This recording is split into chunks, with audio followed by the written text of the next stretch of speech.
So we all have that image, right? I mean, it's completely burned into our minds from childhood. You think of Moses, you think of Pharaoh, and your brain just instantly cues up this massive, like the cinematic blockbuster showdown. Oh, absolutely. The grand Hollywood spectacle. Exactly. You know the exact scene I'm talking about. The royal sorcerers, they step up in this dusty arena, they dramatically hurl their ropes onto the ground, and boom, in a flash of literal magic, those ropes morph into a million writhing, hissing snakes. Right. And then Moses steps forward, right? He throws his wooden staff, and it physically transforms into this colossal, terrifying dragon that just chomps down and eats all the other snakes. The crowd goes wild, the epic soundtrack swells. It's this perfect CGI triumph of divine magic over evil magic. Yeah, I'm going to have to stop you right there. We literally need to completely unplug that CGI right now. Wait, really? Turn it off completely. Turn it off. It's a vivid picture, sure.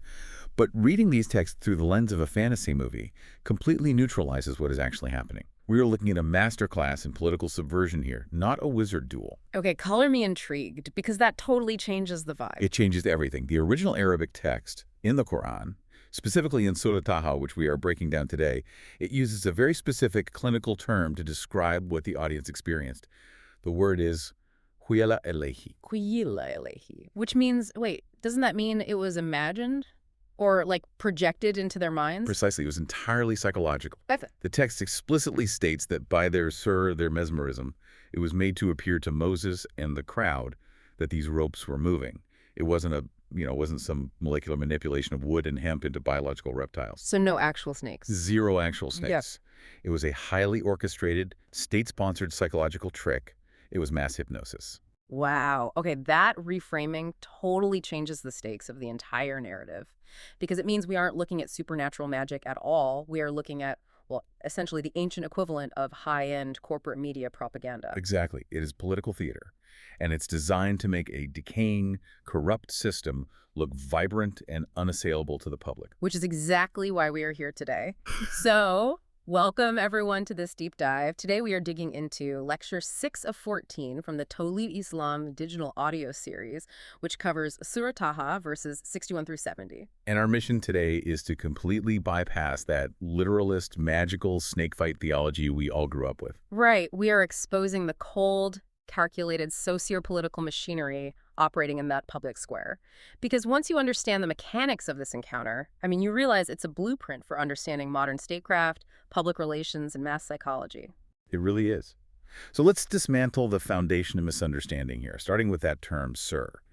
Because for centuries, English translations in the source text specifically calls out early translators like George Sale. For this, they've translated sir simply as magic or sorcery. Right. And reading it that way just completely strips away all the political context. It does. Translating sir as literal supernatural magic is, well, it's a fundamental failure to grasp the socio-political idiom of the era. The lecture provides this brilliant critique of this, because language, as you know, is heavily idiomatic. Oh, for sure. The source points out this common Urdu idiom where someone becomes water. Wait, water. Yeah, which translates roughly to being profoundly ashamed or embarrassed. So if a literalist, thousands of years from now, translates that to mean a human being physically liquefied into a puddle, they've completely lost the plot. Right, or like an English speaker saying it's raining cats and dogs, and someone later interprets that as some bizarre meteorological event involving falling mammals. Exactly. The term sir functions as a very similar idiom, but for perception management in the context of ancient autocratic statecraft. It refers to mesmerism, deception, and this is key, the deliberate act of presenting falsehood as truth to captivate the masses. So the sorcerers were not wizards tapping into dark supernatural arts in some mystical tower. Not at all. They were the regime's spin doctors. They were highly paid propagandists and perception managers who maintained the state's illusions. Okay, but that begs a pretty massive question. Why would a state like Pharaoh's even need an entire department of perception managers? I mean, the source goes deep into the architecture of this autocracy, detailing what we can call the Pharaoh-Hammond complex. Right, the Pharaoh-Hammond complex. Because Pharaoh isn't just a cartoon villain sitting on a throne. Pharaoh represents absolute state power, right? The military, the economy, the political hierarchy. He does. But here's the thing. Brute military and economic force is incredibly inefficient for ruling a vast population indefinitely. Because it's expensive. Expensive, exhausting, and frankly risky. You can't just subjugate millions of people through physical terror alone. Eventually, you run out of resources, or, well, the people simply outnumber your swords.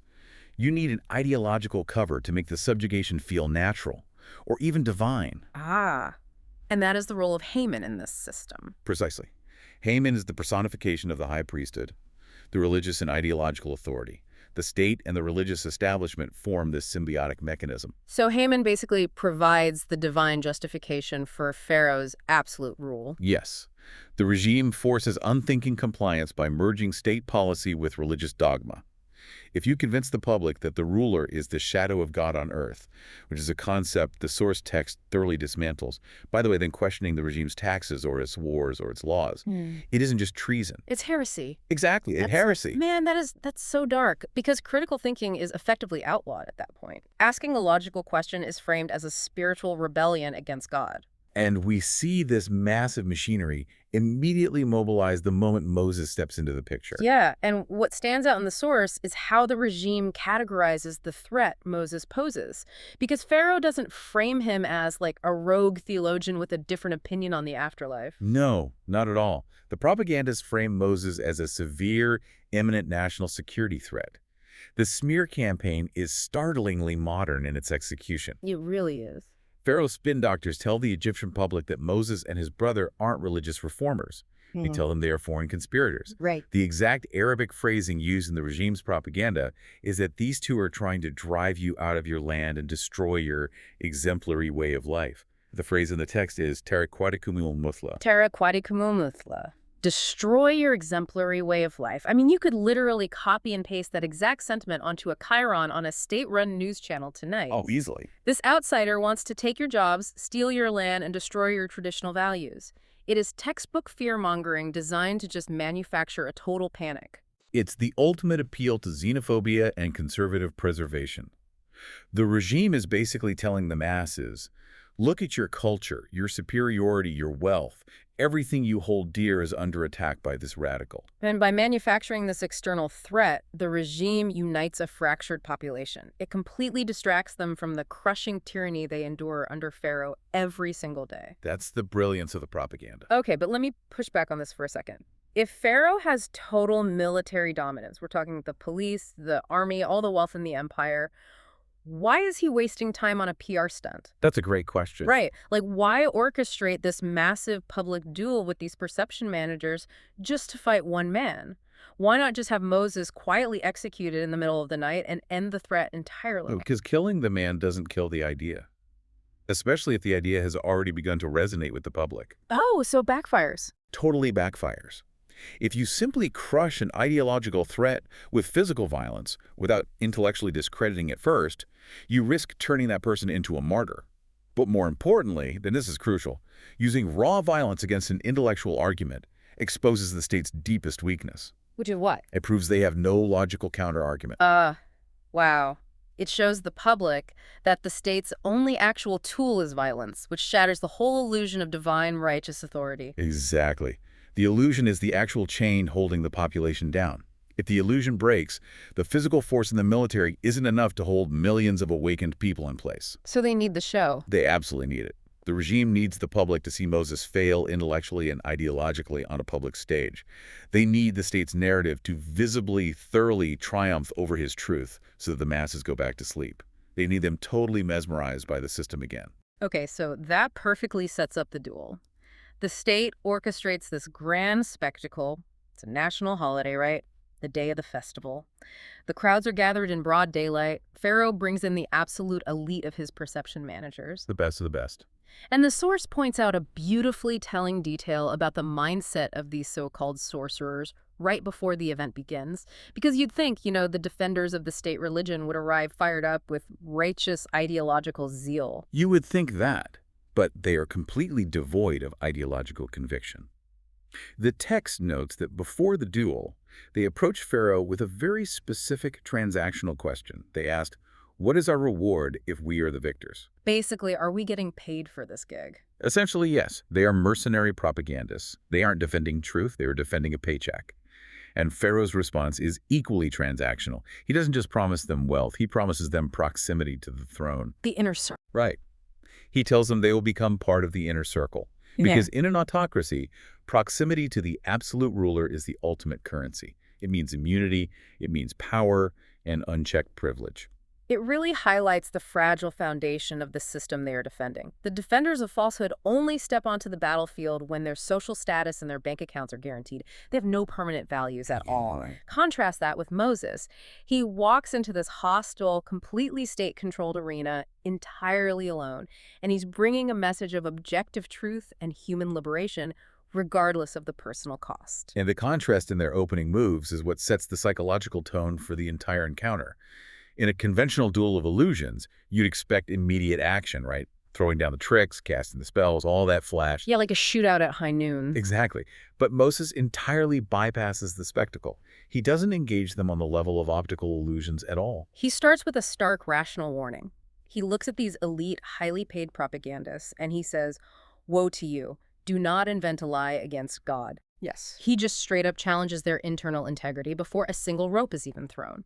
He is essentially saying, you and I both know you are frauds. You know your system is a fabrication. Do not try to package your political spin as divine truth. And the psychological disruption of that opening move is profound. Moses injects an empirical moral truth into an arena that was meticulously designed for illusion.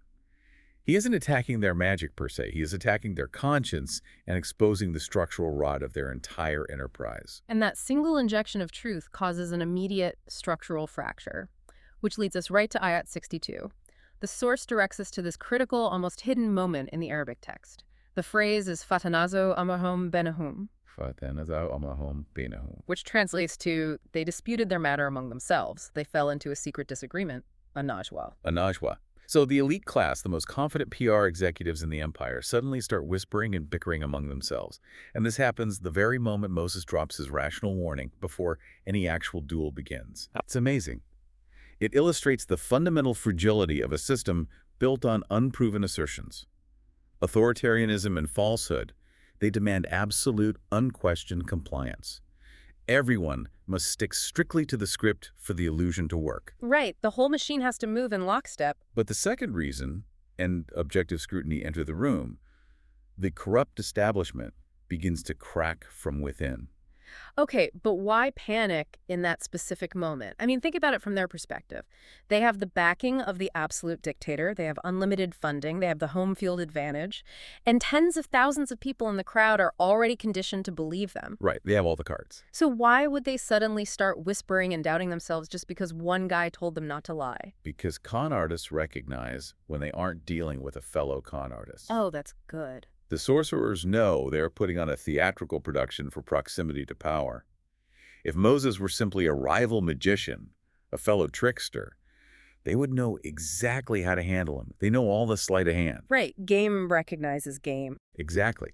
But when Moses stands there, entirely unbothered by the state's intimidation, and he hits them with unyielding structural scrutiny, they secretly panic. They realize he is operating on a completely different epistemological frequency. They realize his foundation isn't hollow.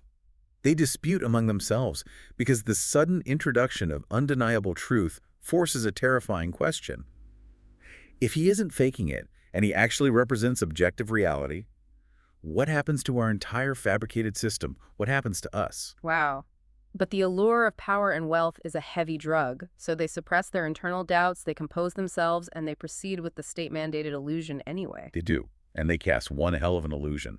The secret meeting ends, they turn back to the crowd, and they initiate the mass mesmerism. They throw their ropes and staffs, and the text says they literally cast a spell upon the people's eyes. The psychological manipulation achieves total saturation. The entire crowd is gripped by the illusion of a terrifying, writhing mass of snakes. The perception management works flawlessly on the unthinking masses. The public fully consumes the lie. Which brings us to one of the most widely misunderstood moments in this entire historical narrative. Moses' reaction. Yes. Because the Arabic text uses the word kifatan. Moses feels a fear within himself. And traditional literalist interpretations have done a massive disservice to this moment. They often suggest that Moses, a messenger of divine truth, was physically trembling because he thought a piece of wood was going to bite him. Which is logically absurd. I mean, he already knows he is on a divine mission. He already knows the ropes are just ropes. Why would he be afraid of a magic trick he already knows is completely fake? He isn't afraid of the ropes. Not at all. The source provides a much deeper, significantly more terrifying context here. The fear Moses feels the Kifatan is a profound existential and sociological dread. Existential dread. Think about it. He is standing in the center of the arena, he looks at the massive crowd, and he sees tens of thousands of human beings entirely taken in by the illusion. He witnesses in real time the terrifying efficiency of state-sponsored psychological manipulation. Man, it's the crushing loneliness of being the only rational person in a society that has eagerly swallowed a beautifully packaged lie. Yes. He looks at the crowd and realizes the spin actually works. They believe this. How can objective truth possibly penetrate minds that are this deeply conditioned by elite propaganda? It is the realization that he isn't just up against a few propagandists. He is up against a perfectly engineered machine of mass deception that has successfully hijacked the collective consciousness of an entire nation.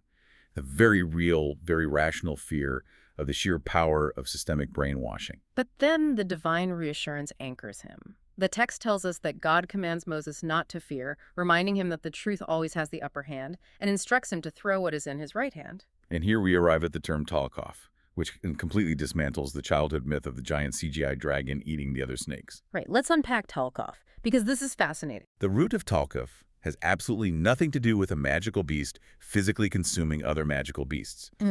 In the context of an intellectual, ideological, and systemic showdown, Talkoff means systemic absorption. Systemic absorption? It means swallowing up in the sense of total, undeniable refutation. Okay, so think about it like this.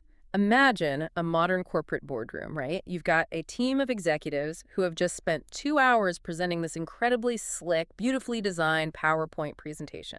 It's full of cooked numbers, complex graphs, heavy political spin, all designed to hide the fact that the company is completely bankrupt. A classic cover-up. Exactly. And the board members are mesmerized. They're totally buying the spin. But then an independent auditor walks in and drops a single, undeniable piece of hard empirical banking data right onto the table. The dynamic of the room shifts instantly. Right. And what happens to those 2 hours of spin? The spin doesn't just awkwardly sit there next to the empirical data. It gets completely swallowed up. It is dismantled and exposed. That single piece of objective truth systemically absorbs all the falsehoods, rendering the beautiful PowerPoint instantly useless and visibly fake to anyone with eyes. That is the perfect mechanism to explain Talkoff. That is exactly what happens in the arena. Moses presents the undeniable reality of his system based on permanent values, reason, and divine truth. He throws down his staff, which represents his structural argument. And because his argument is objectively true and mathematically sound, it completely exposes and systemically absorbs the fragile, fabricated arguments, the ropes and staffs of Pharaoh's propagandists. The illusion simply cannot survive in the presence of unvarnished truth. The snakes vanish from the minds of the audience because the mesmerizing spell is broken by the sheer force of reality. It's like turning on the lights in a dark room. The shadows don't fight the light, they just cease to exist. Beautifully put. And the immediate devastating effect of this systemic absorption brings us to the climax of the narrative in Ayat 70. The climax. This is where the social physics of the ancient world completely invert.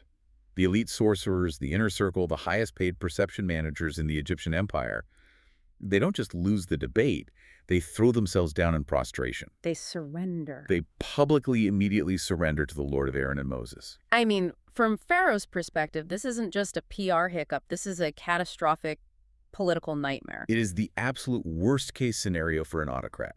Think about it. Pharaoh could have managed the fallout if a few easily fooled peasants in the back rows had started cheering for Moses.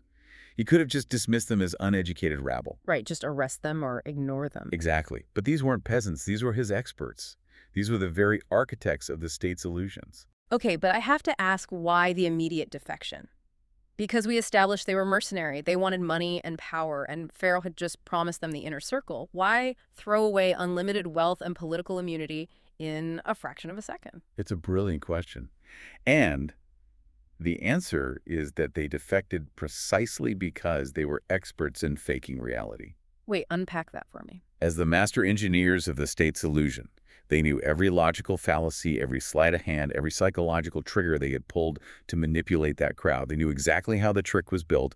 Therefore, when they analyzed Moses' presentation, his Talkaf, his undeniable empirical truth, they recognized immediately that it contained zero spin. No tricks. None.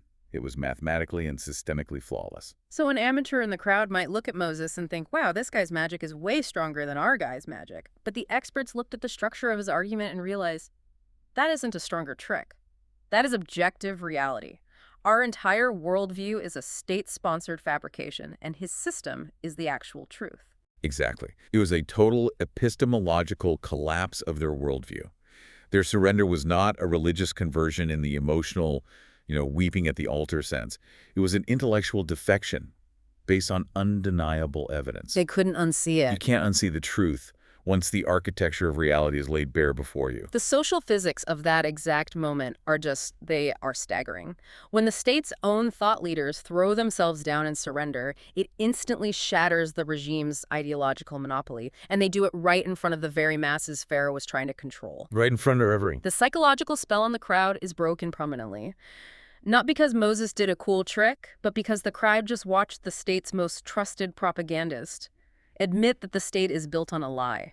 It is the ultimate triumph of reason over propaganda.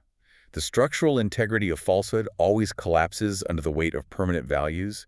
And if we draw the thread from this ancient public square directly to you, the listener today, this is exactly why understanding the mechanics of perception management is so absolutely critical. Because the sorcerers haven't disappeared. They've just evolved. They're operating in every facet of modern life. Every single day, you are subjected to highly sophisticated perception management. You are bombarded by corporate spin, political theater, algorithmic manipulation, and manufactured outrage, all designed to make dead, corrupt systems look like the only viable option. The goal is exactly the same as it was in Pharaoh's time, to induce unthinking compliance. But when you understand the etymology of Sur, when you learn to spot the ropes and staffs of modern propaganda, you become immune to the mesmerism of the crowd. You stop being terrified of the wooden snakes because you finally see the strings. Exactly. You learn to demand the Talkaf. You learn to hold out for the hard, objective truth that systematically absorbs the spin. This entire breakdown completely shifts how you view the intersection of power, truth, and mass psychology. I mean, it blows my mind. But the narrative doesn't resolve neatly with the experts surrendering, does it? Not at all. The political fallout of this defection is massive. And it operates on the sequence principle of our source material, because Pharaoh's pristine, state-sponsored media event has just publicly imploded. His entire propaganda arm has surrendered to an outside ideology on live television, so to speak. The dictator has completely lost control of the narrative. And history shows us exactly what happens when an autocrat loses the psychological game. When the ideological cover of the Haman apparatus fails, the regime has nothing left to rely on but raw, unadulterated violence. The mask slips. Pharaoh's pristine media event has just turned into a total political catastrophe on the grandest stage imaginable. And in Lecture 7 of 14, which covers Ayat 71 through 76, we are going to watch that mask slip completely. We will see Pharaoh threaten these newly defected intellectuals with public torture, crucifixion, and dismemberment. The state returns to physical terror when the illusion dies. It always does. But more importantly than the state's violence, we will witness the terrifyingly brilliant psychological resilience of those who have anchored their minds to permanent values. Because once you have seen objective reality, even the threat of dismemberment cannot force you back into the illusion. You have to stay tuned for the next deep dive where we unpack that incredible confrontation. It is going to be an intense continuation of this socio-political breakdown, that's for sure. But before we wrap up today, I want to leave you with a specific lens to view your week through. Think about the media you consumed just today, the breaking news alerts, the political press conferences, the viral outrage cycles on your feed. Ask yourself, were you looking at objective reality, or were you just watching the modern equivalent of ropes being thrown onto the dirt to look like snakes? Keep your eyes open, and we'll see you next time.